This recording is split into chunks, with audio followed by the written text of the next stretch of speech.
datang di pelajaran Hayat Alkitab yang dipersembahkan oleh Yayasan Perpustakaan Injil. Pelajaran Hayat ini meliputi ministry Watchmeni dan Witnessly. Witnessly melayani Tuhan selama lebih dari 70 tahun dengan setia. Di puncak ministrinya, dia memberi ulasan yang mendalam tentang seluruh kitab suci yang disebut pelajaran Hayat Alkitab. Kami dengan senang hati membawakan Anda cuplikan rekaman dari ministrinya. Di akhir program ini, kami akan memberikan situs web di mana Anda dapat mengetahui lebih banyak tentang ministri yang luar biasa dari kedua saudara ini. Tapi untuk saat ini, kami harap Anda dapat menikmati acara hari ini. Jika Anda sebagai seorang Kristen menemukan pengalaman yang sulit dan benar-benar bingung untuk menjelaskan atau memahami apa yang terjadi pada diri Anda, jangan lewatkan program hari ini. Kami memiliki pelajaran Hayat Alkitab, program yang disediakan oleh Yayasan Perpustakaan Injil. Kita akan membahas kitab Roma hari ini, dan Saudara Gumulya telah berbaik hati untuk bergabung bersama kita untuk lebih banyak bersekutu tentang pelajaran ayat yang sangat luar biasa ini. Saudara Gumulya, terima kasih telah bergabung kembali bersama kami untuk program khusus hari ini. Terima kasih atas kesempatannya. Saya dapat berpartisipasi dalam ministri yang sangat mustika ini, khususnya mengenai Roma pasal 8. Saudara Gumulya, kita memiliki berita dari Roma pasal 8. Untuk menghemat waktu, kita akan langsung saja masuk pada bagian kutipan Saudara Witnessly. Setelah itu, Anda dan saya akan kembali dalam beberapa menit untuk bersekutu tentang hal itu. Jadi, mari bergabung bersama kami untuk mendengarkan kutipan Saudara Witnessly mengenai pelajaran Hayat Kitab Roma hari ini. Verse 17. Roma pasal 8 ayat 17 mengatakan, jika kita adalah anak, maka kita juga adalah ahli waris. Maksudnya ahli waris Allah, dan menjadi ahli waris bersama dengan Kristus. Jika kita menderita bersama-sama dengan Dia, supaya kita juga dipermuliakan bersama-sama dengan Dia. Di sini kita nampak bahwa kita telah maju dari anak-anak menjadi ahli waris. Kita adalah ahli waris Allah dan menjadi ahli waris bersama-sama dengan Kristus. Pemikiran Paulus di sini sangat kuat. Ayat ini menunjukkan syarat yang berkaitan dengan menjadi ahli waris. Kita tidak dapat mengatakan, asal kita adalah anak-anak Allah, kita pasti adalah ahli waris. Itu terlalu cepat. Namun, untuk meningkat dari anak-anak menjadi ahli waris, ada syaratnya, yang dikatakan dalam bagian akhir ayat ini. Syarat untuk menjadi ahli waris Allah dan ahli waris bersama Kristus ialah menderita bersama-sama dengan Dia, supaya kita juga dipermuliakan bersama-sama dengan Dia. Mungkin kita tidak suka menderita, tetapi itu perlu bagi kita. Ingatlah bahwa penderitaan adalah jelmaan kasih karunia. Jangan bersedih hati karena menderita. Kalau kita menderita bersama-sama dengan Dia, kita pasti akan dipermuliakan bersama dengan Dia. Semakin banyak penderitaan yang kita alami, semakin banyak pula kemuliaan yang kita peroleh. Sebab penderitaan meningkatkan kadar kemuliaan kita. Dalam 1 Korintus pasal 15 ayat 41, Paulus berkata, kemuliaan bintang yang satu berbeda dengan kemuliaan bintang yang lain. Menunjukkan bahwa ada bintang-bintang yang lebih terang daripada bintang lainnya. Kita semua akan bercahaya dan akan dimuliakan. Tetapi kadar kemuliaan kita tergantung pada kadar penderitaan yang rela kita terima. Pada hari itu, cahaya yang dipancarkan Rasul Paulus pasti lebih terang daripada kita semua.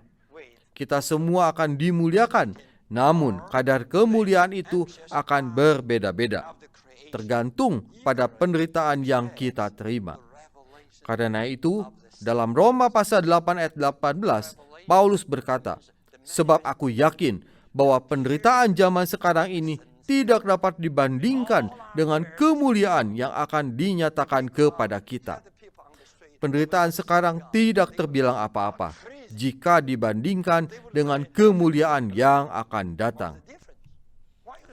Ayat 19 mengatakan, sebab dengan sangat rindu seluruh makhluk menantikan saat anak-anak Allah akan dinyatakan.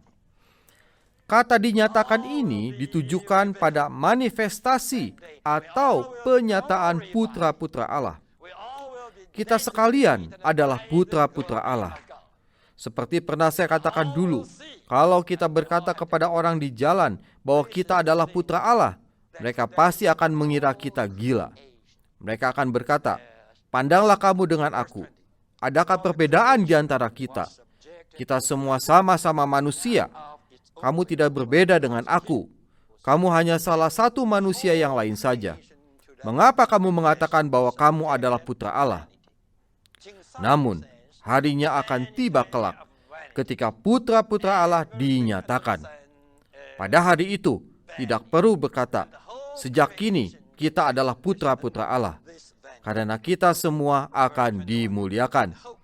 Kita akan dinyatakan sebagai putra-putra Allah oleh kemuliaan Allah di dalam kemuliaan.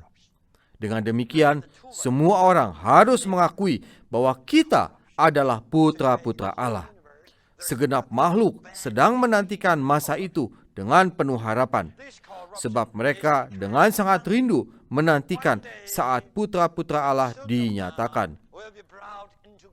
Selanjutnya ayat 20 mengatakan, karena seluruh makhluk telah ditaklukkan kepada kesia-siaan, bukan oleh kehendaknya sendiri, tetapi oleh kehendak Dia yang telah menaklukkannya.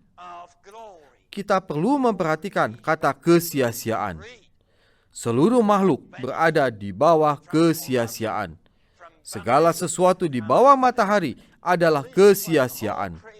Raja Salomo yang berhikmat berkata, kesia-siaan belaka, segala sesuatu adalah sia-sia.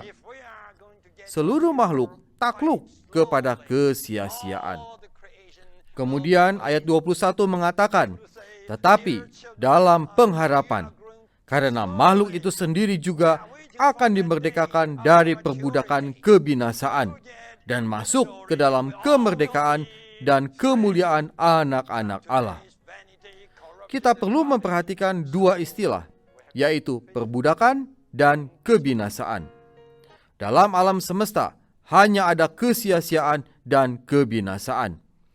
Kebinasaan ini ialah semacam cengkeram, perbudakan yang mencengkeram semua makhluk.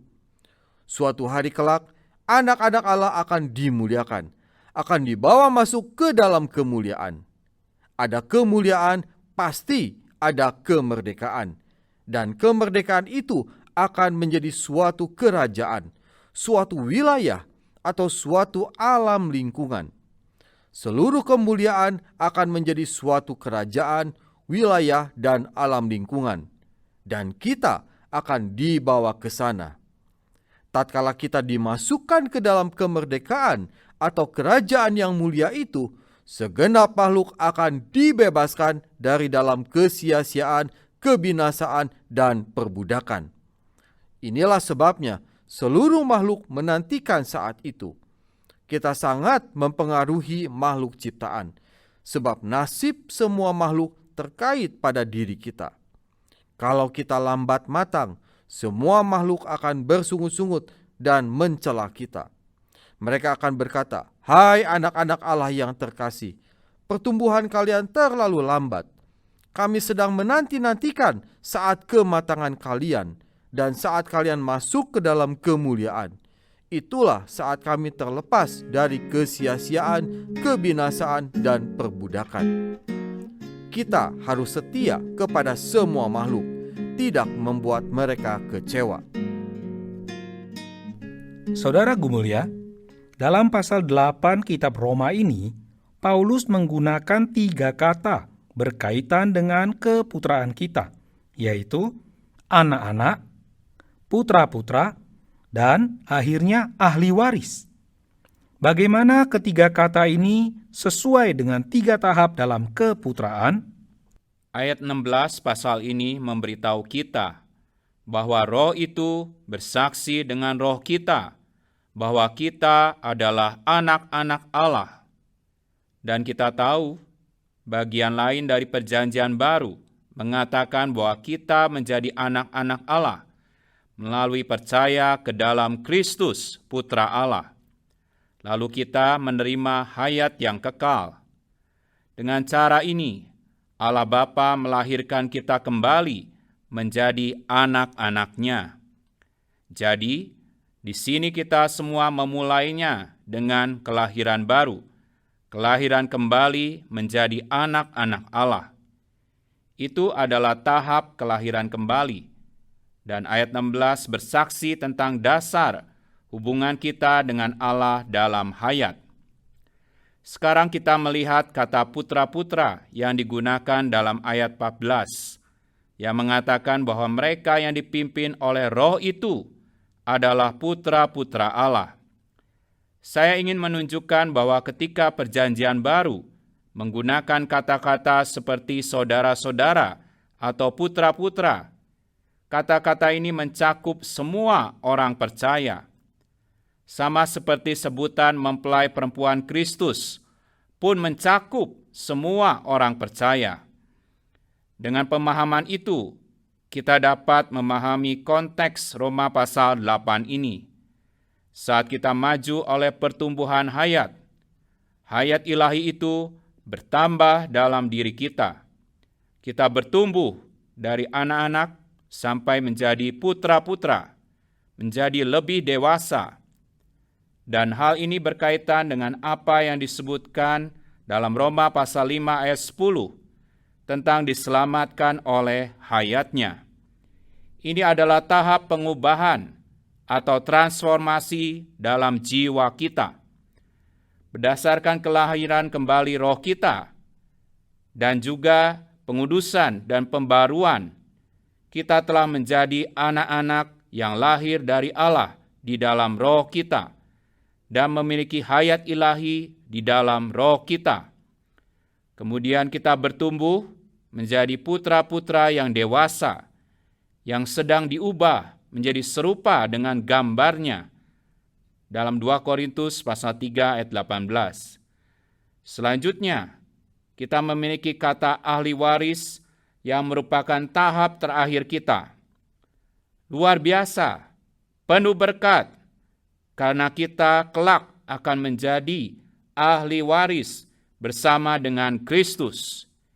Kita akan menjadi ahli waris ketika tubuh kita dimuliakan dan dialihragamkan atau ditransfigurasi. Itu adalah kepenuhan dari keputraan. Kita belum menjadi ahli waris saat ini, tapi kita akan menjadi ahli waris ketika tubuh kita dimuliakan dan dialihragamkan atau ditransfigurasi. Pada saat itu, kita akan menjadi ahli waris bersama dengan Kristus. Terima kasih Saudara Gumulia, saya sangat mengapresiasi hal itu.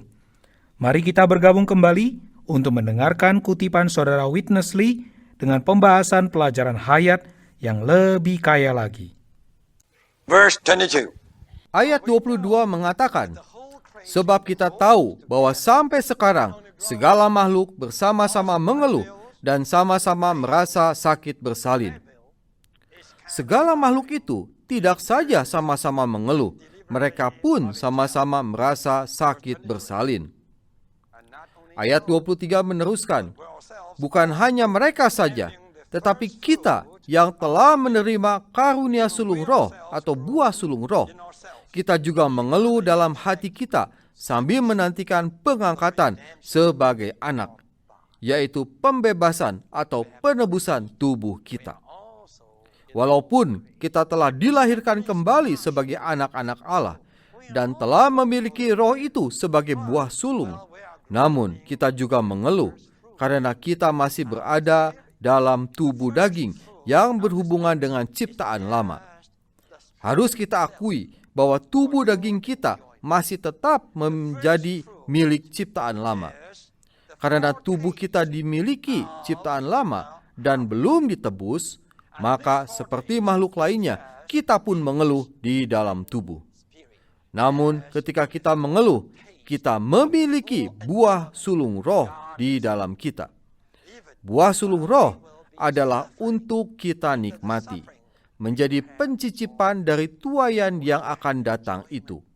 Pencicipan ini adalah roh ilahinya sebagai buah sulung dari penuaian kenikmatan yang penuh atas segala hakiki Allah bagi kita. Bahkan sekalipun kita menderita, kita memiliki kenikmatan. Kita mengecap penyertaan Tuhan. Penyertaan Tuhan tidak lain roh itu sebagai buah sulung untuk kita nikmati. Maka kita berbeda dengan orang dunia. Mereka berkeluh kesah tanpa kenikmatan di dalam batin. Tetapi kita, walaupun di luar mengeluh, di dalam bersukacita. Mengapa kita bersukacita? Sebab kita memiliki buah sulung roh itu. Roh ilahi di dalam kita adalah pencicipan atas diri Allah yang membawa kita kepada pengecapan penuh atas kenikmatan terhadap Allah. Inilah satu butir yang sangat besar dalam berkat keputraan. Ketika kita sedang mengeluh dan menikmati buah sulung roh itu, kita pun sedang mengharapkan keputraan. Keputraan di sini ditujukan kepada keputraan yang sepenuhnya. Walau di dalam kita sudah ada keputraan, tetapi keputraan ini masih belum sempurna. Sampai hari itu, kita akan mengetahui keputraan yang sepenuhnya. Apakah keputraan yang sepenuhnya? Itulah penebusan tubuh kita. Melalui kelahiran kembali, di dalam roh kita mendapatkan keputraan. Melalui pengubahan, jiwa kita pun beroleh keputraan. Namun, kita masih belum melalui pengaliragaman tubuh kita, mendapatkan keputraan di dalam tubuh kita. Di kemudian hari, tubuh kita pun akan beroleh keputraan. Itulah keputraan yang sempurna yang menjadi harapan kita. Pada saat menunggu, kita perlu bertumbuh.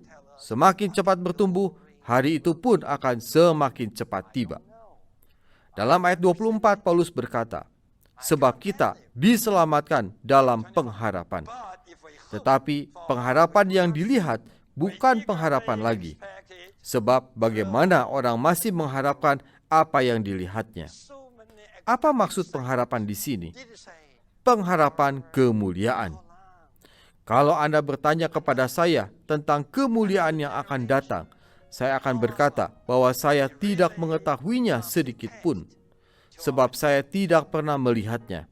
Saya tidak bisa membicarakan kemuliaan itu, sebab saya tidak pernah melihatnya. Ayat 25 meneruskan, tetapi jika kita mengharapkan apa yang tidak kita lihat, kita menantikannya dengan tekun.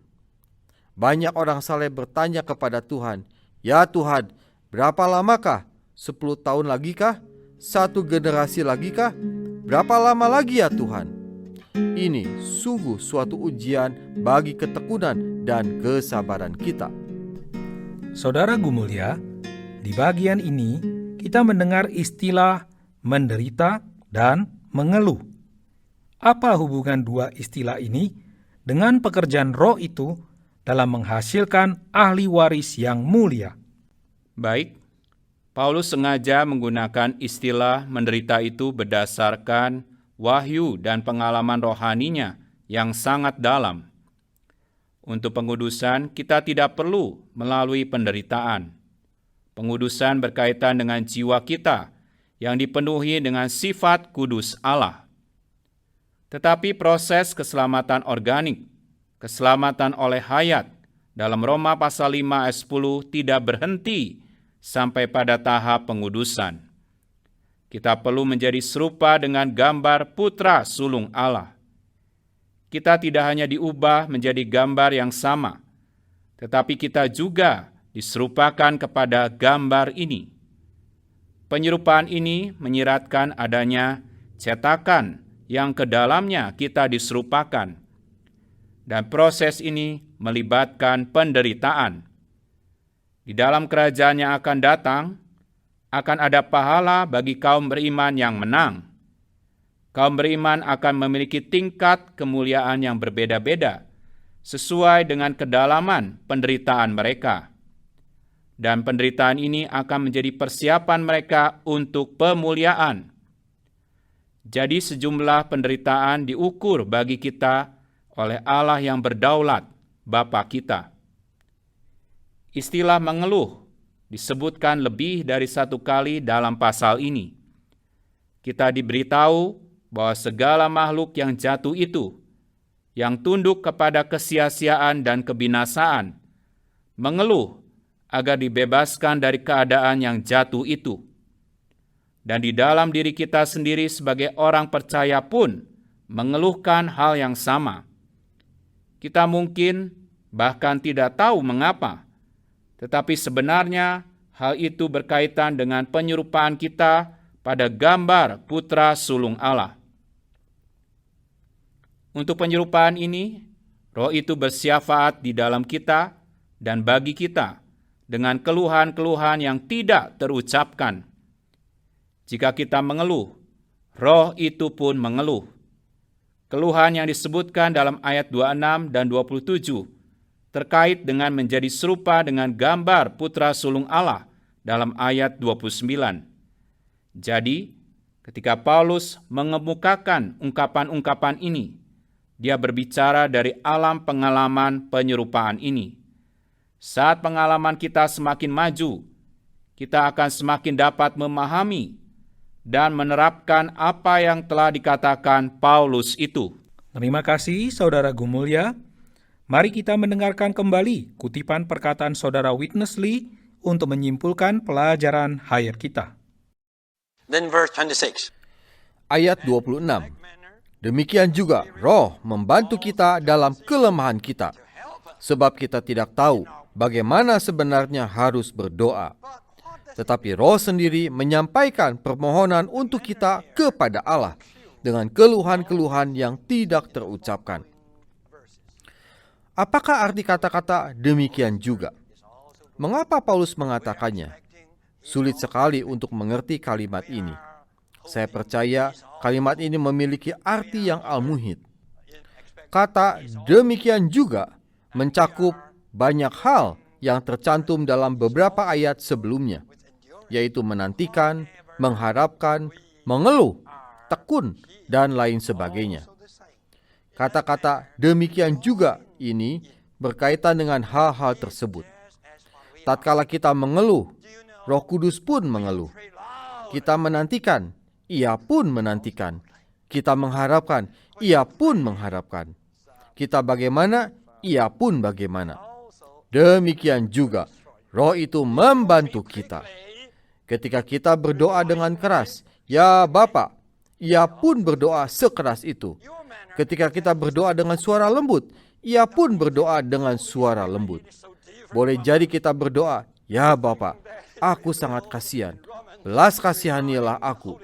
Ketika kita berdoa demikian, Ia demikian juga berdoa untuk kita. Tidak peduli kita berdoa dengan cara bagaimana, Ia pun berdoa dengan cara bagaimana. Bagaimana keadaan kita, keadaan Dia juga demikian. Kalau kita berdoa dengan cepat, ringan, dan keras, Ia pun berdoa seperti itu. Corak kita adalah coraknya. Jangan mengira Roh Kudus sangat berbeda dengan kita, sehingga kalau kita menerima Roh Kudus, kita akan menjadi manusia yang luar biasa. Itu bukan pemikiran yang terkandung dalam Roma pasal 8. Roma pasal 8 mewahyukan bahwa Roh Kudus menuruti corak kita. Paulus juga berkata bahwa Roh itu membantu kita. Ia mengambil bagian dalam kelemahan kita dengan maksud membantu kita. Roh itu tidak meminta agar kita bersatu dengan Dia, melainkan Ia datang bersatu dengan kita. Roh itu tidak berkata, "Mari naik ke atas standar tertinggi untuk bersatu dengan aku." Tidak seorang pun di antara kita dapat melakukannya. Karenanya, Roh itu bersatu dengan corak kita. Jika corak Anda cepat, Ia pun cepat. Jika Anda lambat, Ia pun lambat. cobalah berdoa. Baik Anda berdoa dengan kuat atau lemah, dengan suara keras atau lembut, semua bukan masalah baginya. Anda berdoa, Ia pun berdoa di dalam Anda demikian juga.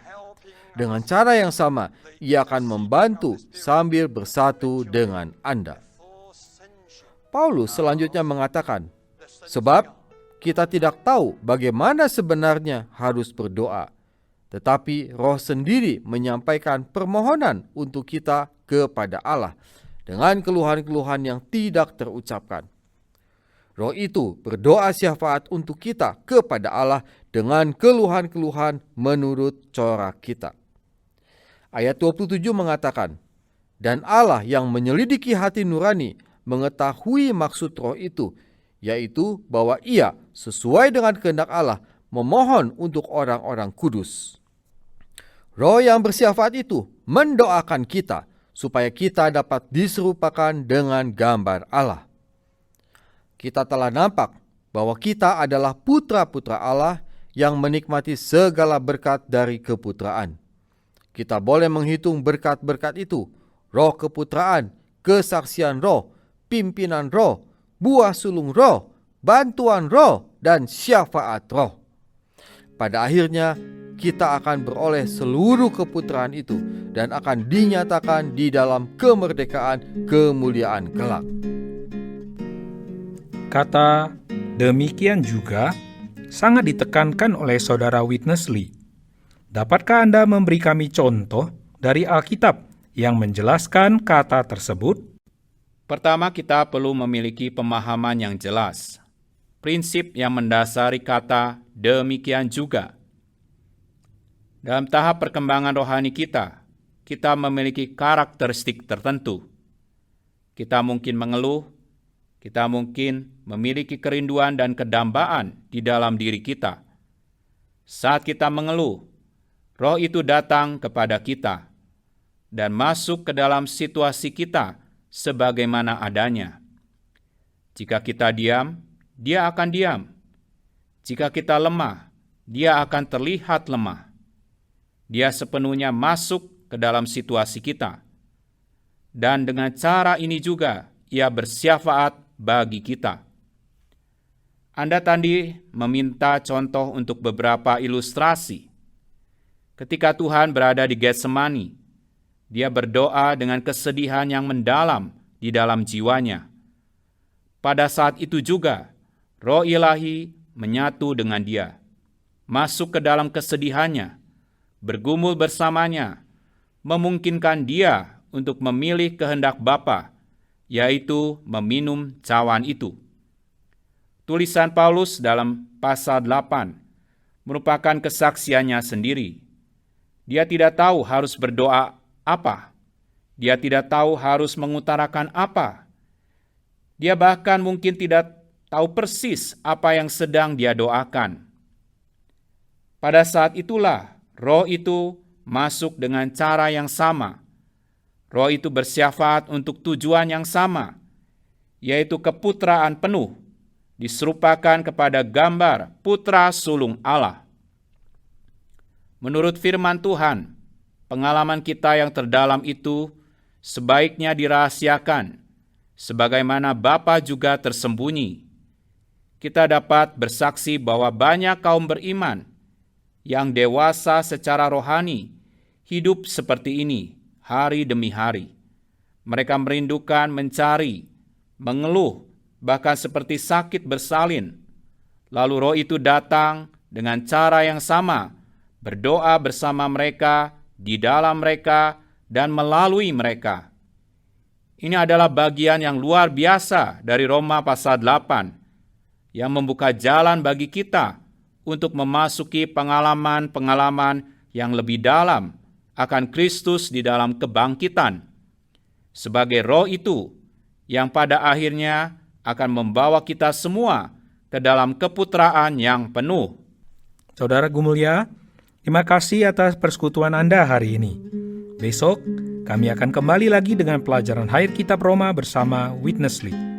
Terima kasih sudah mendengarkan hari ini. Anda telah mendengarkan pelajaran Hayat Alkitab bersama Witness Lee yang dipersembahkan oleh Yayasan Perpustakaan Injil. Anda dapat mendengarkan program ini melalui YouTube atau sebagai podcast, dan Anda akan menemukan banyak audio yang seperti satu ini dengan mengunjungi website kami pelajaranhayat.com. Kami juga terbuka untuk menerima saran dan masukan Anda. Terima kasih sudah mendengarkan.